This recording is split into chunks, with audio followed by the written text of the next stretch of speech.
नमस्कार दोस्तों। अभी तक हमने पारिस्थितिकी तंत्र या परितंत्र में क्या क्या पढ़ा है, इस सब चीज़ों को हम आज रिकॉल या पुनः स्मरण कर लेते हैं। सबसे पहले हमने पारिस्थितिकी को जाना, उसके बाद हमने पारिस्थितिकी तंत्र को जाना, उसी में हमने पारिस्थितिकी तंत्र के प्रकारों का अध्ययन किया। पारिस्थितिकी तंत्र के प्रकार हम जब पढ़ रहे थे तो उसमें हमने सबसे पहले तालाब पारितंत्र को पढ़ा, फिर हमने घास पारितंत्र को पढ़ा और फिर हमने मरुस्थल पारितंत्र को पढ़ा। इससे बीच में हमने पारिस्थितिक पिरामिडों को पढ़ा। पारिस्थितिक पिरामिड क्या है, पारिस्थितिक पिरामिड के प्रकार और उनका संपूर्ण विश्लेषण। आज हम जिस बारे में बात करना चाहते हैं उस परितंत्र का नाम है वन पारितंत्र। इसके बाद हम टुंड्रा पारितंत्र पर बात करेंगे और इसके बाद ये जो परितंत्र दिए हुए हैं इनके केवल महत्वपूर्ण प्रश्नों पर, जो प्रश्न आते हैं उन पर डिस्कस करेंगे। मैंग्रोव वनस्पति क्या है, अर्धभूमि क्या है, तटरेखा क्या है, बैरियर द्वीप क्या है, मूंगे की चट्टान, इन सब चीज़ों पे हम डिस्कस करेंगे। आज हमें वन परितंत्र पर बात करनी है तो इस वन परितंत्र को हम आज डिस्कस कर लेते हैं। चलिए शुरू करते हैं। वन परितंत्र। वन परितंत्र वन परितंत्र को डिस्कशन करने से पहले अगर आपने चैनल को सब्सक्राइब नहीं किया है तो सब्सक्राइब कर लें और वीडियो को शेयर जरूर कर दिया करिए। इससे क्या होता है कि अधिक लोगों के पास वीडियो पहुंचता है और अधिक लोगों की मदद हो पाती है। चलिए शुरू करते हैं। वन परितंत्र। पृथ्वी में लगभग 31% भाग पर वन पाए जाते हैं। इन वनों से न केवल शुद्ध हवा मिलती है बल्कि कई जो जंतु हैं उनको रहने के लिए आवास भी मिलता है। तो वन का ये महत्व हो गया है कि ये केवल हमें वायु नहीं देते हैं बल्कि कुछ लोगों का आश्रय भी है। वन परितंत्र के मुख्यतः 3 प्रकार हैं। सबसे पहला उष्णकटिबंधीय वर्षा वन, दूसरा है शीतोष्णकटिबंधीय वर्षा वन, तीसरा है शीतकटिबंधीय वन। जो पहला है उष्णकटिबंधीय वर्षा वन, इसी को हम निम्न अक्षांशीय वर्षा वन या निम्न अक्षांशीय वन या भूमध्य सागरीय वन कहते हैं, क्योंकि ये भूमध्य सागर के आसपास का क्षेत्र है। जब आप मैप देखेंगे विश्व का तो आप सब समझ जाएंगे। दूसरा है शीतोष्णकटिबंधीय वन या इसे मध्य अक्षांशीय और शीतकटिबंधीय इसे उच्चगा वन भी कहते हैं। चलिए ये देखिए, ये ग्लोब का नक्शा बनाया है। ये जो रेखा है, ये जो रेखा इसे भूमध्य रेखा कहते हैं। क्या कहते हैं? भूमध्य रेखा। ये पृथ्वी के बीच से गई है भूमध्य रेखा। भूमध्य रेखा के जो ऊपर है और जो नीचे इलाका है, ये जो ऊपर और नीचे दोनों का इलाका है इसे कहते हैं उष्णकटिबंधीय क्षेत्र। क्या कहते हैं? इसे कहते हैं उष्णकटिबंधीय क्षेत्र। इस उष्णकटिबंधीय क्षेत्र को ही हम निम्न अक्षांशीय क्षेत्र कहते हैं और यहाँ जो वन पाए जाते हैं उन्हें हम निम्न अक्षांशीय वन कहेंगे। यानी कि ये जो इलाका है, ये जो पूरा इलाका है, ये पूरा इलाका उष्णकटिबंधीय या निम्न अक्षांशीय क्षेत्र के अंतर्गत आएगा। इसके बाद ये जो इलाका है ये मध्य अक्षांशीय है। ये इलाका, ये ऊपर उत्तरी ध्रुव है तो ये उत्तरी ध्रुव है, इसीलिए ये जो है ये मध्य का क्षेत्र है, इसीलिए ये मध्य अक्षांशीय क्षेत्र और ये भी मध्य अक्षांशीय क्षेत्र है। इसे हम शीतोष्ण कटिबंधीय क्षेत्र कहते हैं। इसे भी हम शीतोष्ण कटिबंधीय क्षेत्र कहेंगे। इसके ऊपर ये शीतकटिबंधीय क्षेत्र है, ये जो पोल है उत्तरी ध्रुव और ये दक्षिण ध्रुव, इसे हम शीतकटिबंधीय क्षेत्र कहते हैं। इन्हें हम उच्च अक्षांशीय क्षेत्र कहेंगे और यहाँ जो वन पाए जाएंगे उन्हें उच्च अक्षांशीय वन कहेंगे। अब पहला हम डिस्कस करते हैं उष्णकटिबंधीय वन या निम्न अक्षांशीय वन। ये वन दो प्रकार के होते हैं, पहला है सदाबहार वन, दूसरा है पर्णपाती वन। किसी भी क्षेत्र में दो प्रकार के वन अवश्य पाए जाएंगे, सदाबहार वन, पर्णपाती वन।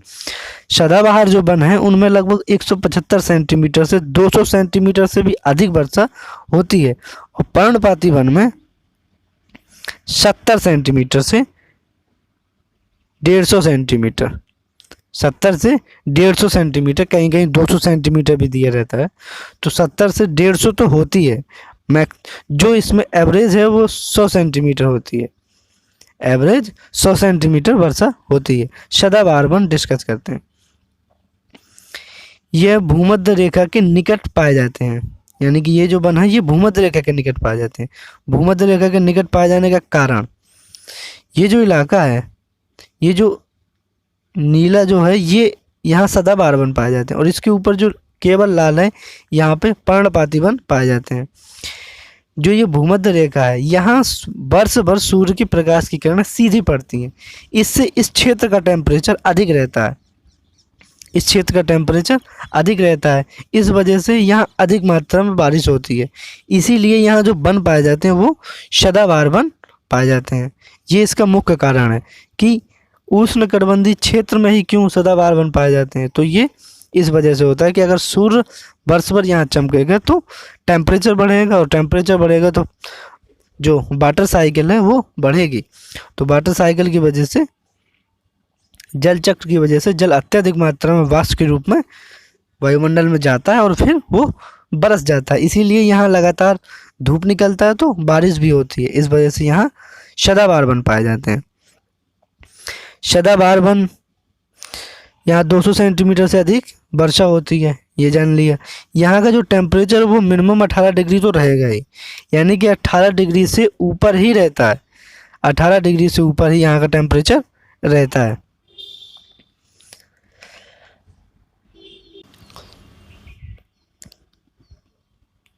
इन वनों को ब्राज़ील में सेल्वास कहते हैं। क्या कहते हैं? सेल्वास। कभी कभी पेपर में सीधे आते हैं, सेल्वास कहते हैं, तो किन्हें? सदाबहार वनों को हम सेल्वास कहते हैं।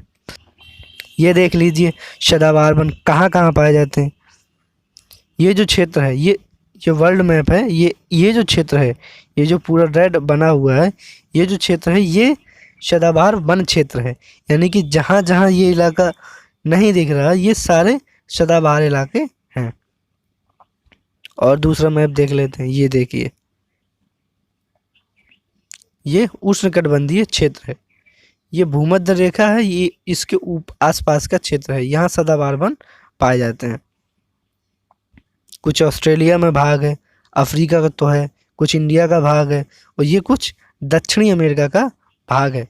ये अफ्रीका हो गया, ये दक्षिणी अमेरिका हो गया, ये ऑस्ट्रेलिया हो गया, और ये कुछ एशिया में जैसे इंडिया है और ताइवान, सिंगापुर, इन जगहों पर सदाबहार वन पाए जाते हैं।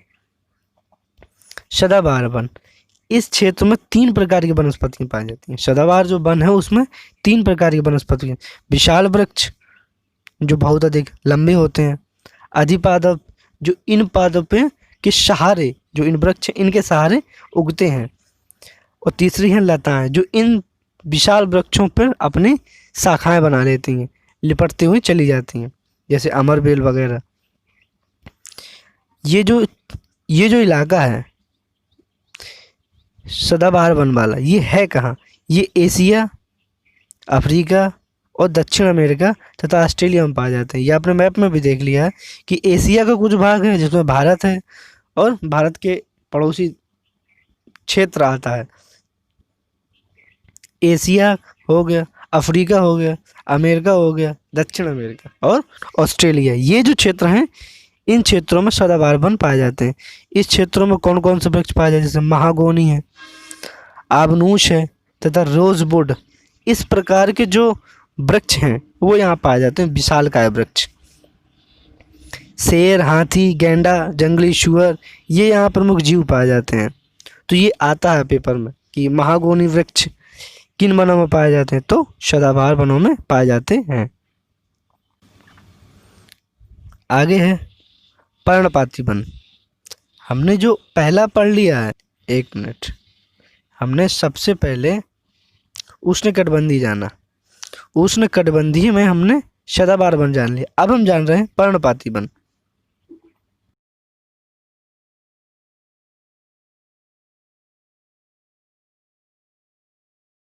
पर्णपाती वन, इन्हें हम मानसूनी वन कहते हैं। मानसूनी वन यानी कि एक निश्चित मानसून में या निश्चित समय में ये अपने पत्ते गिरा देते हैं। यहाँ लगभग 70 से 150 सेंटीमीटर तक वर्षा होती है। कभी कभी पेपर में 100 सेंटीमीटर भी आती है। तो इस बात का आप ध्यान, अगर 100 सेंटीमीटर वाला है कि 100 सेंटीमीटर पे कौन से वन पाए जाते हैं तो पर्णपाती वन, और अगर 70 से 150 के बीच है तो भी पर्णपाती वन वाला विकल्प लगाएंगे। दोनों एक साथ नहीं होंगे। पर्णपाती वन, पर्णपाती वन जो महत्वपूर्ण देश हैं यहाँ पाए जाते हैं। ब्राज़ील में, दक्षिण अमेरिका में, ऑस्ट्रेलिया जैसे देशों में पाए जाते हैं पर्णपाती वन। इन वनों के महत्वपूर्ण जो वृक्ष हैं जैसे साल, सागौन, शीशम, बांस, चंदन, सेमल, महुआ, सहतूत, अनार, आंवला आदि, ये जो हैं ये पर्णपाती वन है। ये अपने जो पत्ते हैं एक निश्चित समय में गिरा देते हैं, इसीलिए इन्हें पर्णपाती वन कहते हैं। ये देख लीजिए पर्णपाती वन, ये उत्तरी अमेरिका का इलाका है और ये यूरोप का कुछ क्षेत्र है, एशिया का कुछ क्षेत्र, ये पर्णपाती वन का क्षेत्र है। पर्णपाती वन में ये सारी चीज़ें पाई जाती हैं। देख लिया आपने, साल, सागौन, शीशम। तो इन सब चीज़ों को आप नोट कर लीजिए और अपने नोट्स में लिख लीजिए। भूमध्य सागरीय वनों को चैपरेल कहते हैं। पेपर में बहुत बार आया है, भूमध्य सागरीय वनों को कहते हैं तो इसे चैपरेल कहते हैं। जबकि ये प्रश्न यूपी पीसीएस परीक्षाओं में भी पूछा गया है कि भूमध्य सागरीय वनों को कहते क्या हैं। भूमध्य सागरीय वनों से मतलब है कि जो इलाका भूमध्य रेखा का, वहाँ भूमध्य सागर पाया जाता है। तो वो जो भूमध्य सागर पाया जाता है उसके आसपास जो देश हैं उन क्षेत्रों को हम भूमध्य सागरीय क्षेत्र कहेंगे, और उन जहाँ वो वन उगते हैं उन क्षेत्रों को हम भूमध्य सागरीय वन कहेंगे और उन्हें हम चैपरेल कहते हैं। यहाँ रसदार फल पाए जाते हैं। ये जो भूमध्य सागरीय क्षेत्र है यहाँ जो फल पाए जाते हैं तो यहाँ रसदार फल पाए जाते हैं, जैसे नींबू, नारंगी, अनार, नाशपाती आदि पाए जाते हैं। यहाँ जड़ी बूटियाँ भी पाए जाती हैं और रंग बिरंगे पक्षी भी पाए जाते हैं। तो ये जो आपका पहला वाला था, अभी तक हमने उष्णकटिबंधीय वनों को जाना, उष्णकटिबंधीय वनों के प्रकारों को जाना, उष्णकटिबंधीय वन हैं क्या, उष्णकटिबंधीय के वनों के प्रकार है सदाबहार वन, पर्णपाती वन, किन क्षेत्रों में ये पाए जाते हैं, कौन कौन से महत्वपूर्ण वृक्ष पाए जाते हैं, और कुछ इनकी भौगोलिक स्थिति को जाना कि ये विश्व या क्या इनकी लोकेशन है। इन सब बातों का हमने अध्ययन कर लिया, पर्णपाती वन और सदाबहार वन। इसके बाद जो आता वो आता शीतोष्णकटिबंधीय वन। शीतोष्णकटिबंधीय वन क्या है, इसके बाद आएगा टैगा वन क्या है।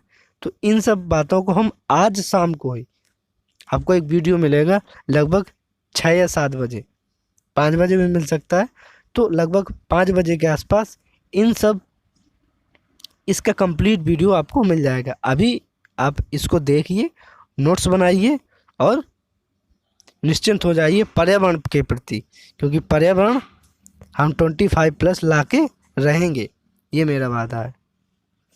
मिलते हैं नेक्स्ट वीडियो में, तब तक के लिए धन्यवाद।